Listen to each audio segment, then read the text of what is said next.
So Malphite bought a Philos, that's interesting. I think that choosing between Philos and Heart of Gold would be tough against Aurelia because you need the health to not die to her, and you need the Philos for the mana so you can harass her down and actually kill her. So ideally you just want both as quick as you can if you're actually going to do that build. But I'm not sure what else you would build on Malphite if you weren't going to build double gold for 5. Maybe just rush Frozen Heart or something. I don't know. Never really played Malphite apart from a short stint where I played him all the time in the jungle, and I just built Wit's End pretty much every time then. And Aurelia's gone for the tankier choice of the Heart of Gold. It'll just mean it's just going to be easier for her to win the team fights, to win the trades basically.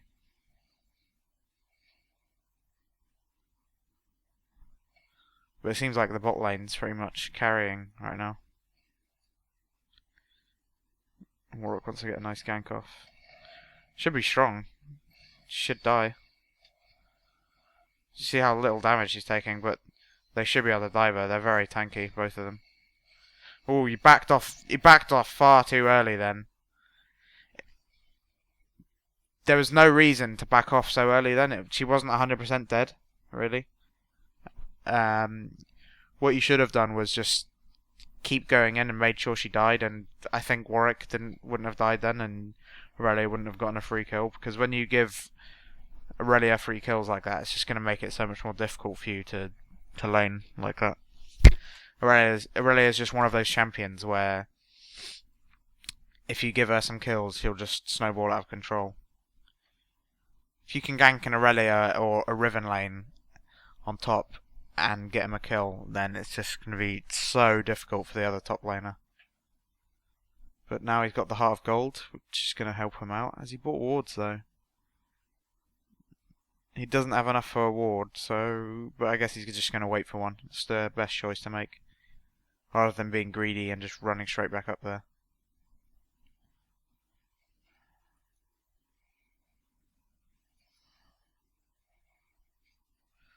But yes, playing Lux support against a Vayne Alistar with no armor runes is almost a guaranteed loss. Because at some point you're going to get fucked, and you'll pretty much just die every time you get stunned. Now Malphite's got red buff. I think it'd be good to abuse it a little bit. Yeah, like that.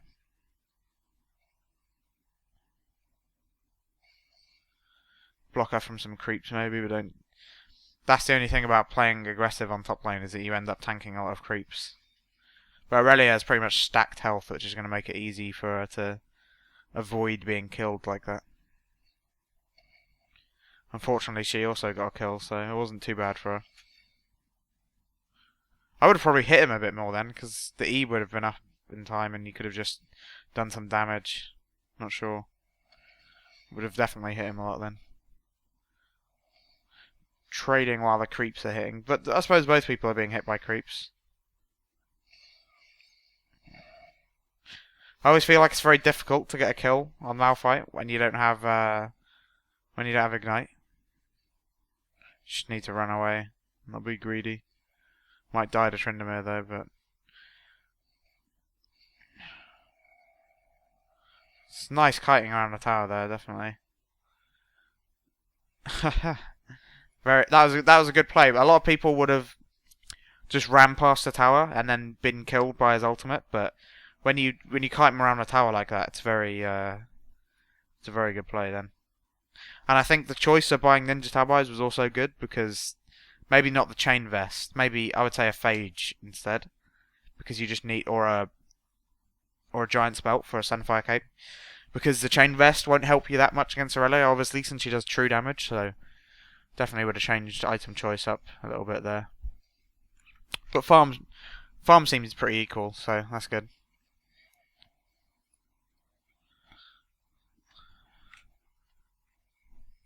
It's a shame the game is so one-sided though, but I suppose this isn't what this type of daily is about. It's not meant to be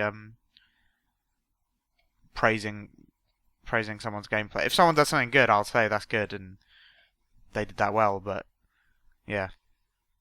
They have been pretty neck and neck though the entire game, Irelia and Malphite, so it's a shame this bot lane is just winning so incredibly hard.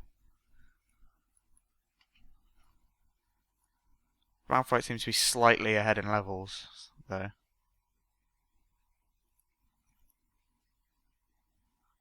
And Rise does seem to be losing mid pretty hard. Dawn's ring on Rise. Maybe you could do it now. I still don't know what the AP scaling is like, but I just wouldn't say it's that good of an item.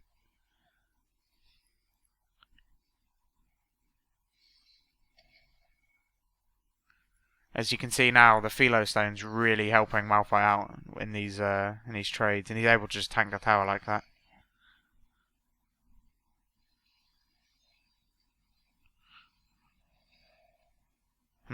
Not sure that was the right choice. He would have had ulti up. Nah, that was very greedy. It was incredibly greedy to do that, I think. Very, very, very greedy. He could have gotten away easily, but at least Warwick will probably get a kill. That's fine. He's just a bit lucky that Warwick was in that side of the map.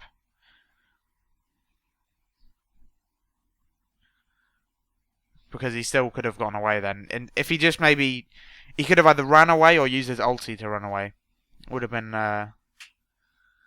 either would have been fine. And Warwick has wriggles now. I don't know. I don't think you need to buy wriggles if you're going to play Warwick jungle because of his passive and the Q. It's just a bit unnecessary.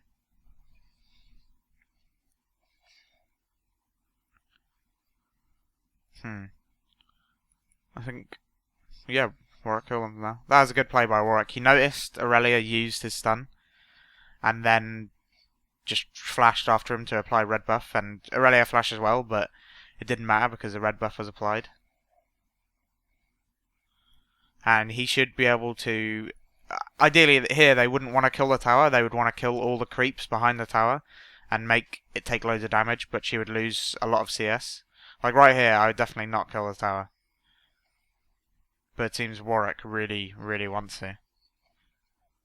That's a shame. There's nothing you can really do about that. If your jungler wants to kill the tower and you don't, and he still just kills it anyway, there's not really much you can do. It's not the end of the world, obviously, but yeah.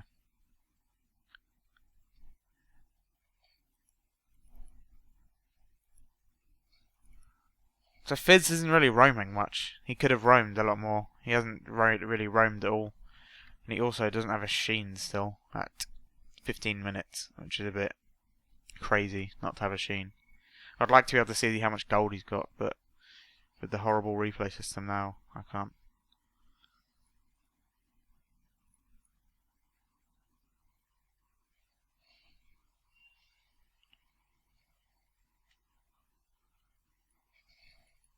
It's a bit of a crazy flash by Corki.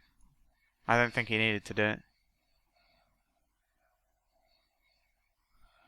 Alistair's just going to be able to ult here. He should. I don't know if he should have done that. I don't think he should have done that shark onto Alistair. I don't think it was the best choice.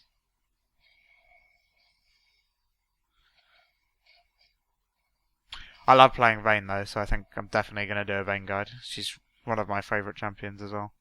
Next to Urgot. Is Aurelia really going to do something here?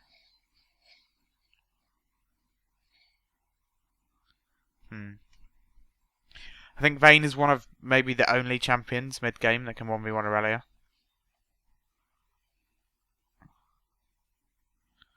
Aurelia with a Trinity Force. An early Trinity Force is unstoppable, pretty much.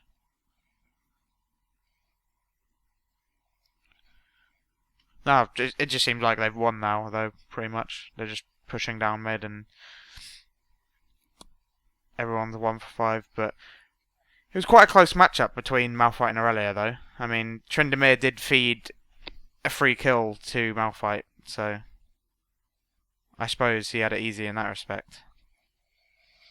And that is a great example of why you shouldn't use your Fizz jump like that. It's a perfect example of it. And this is also a good example of a great team to protect your AD carry. That's why Alistar is so good with Vayne.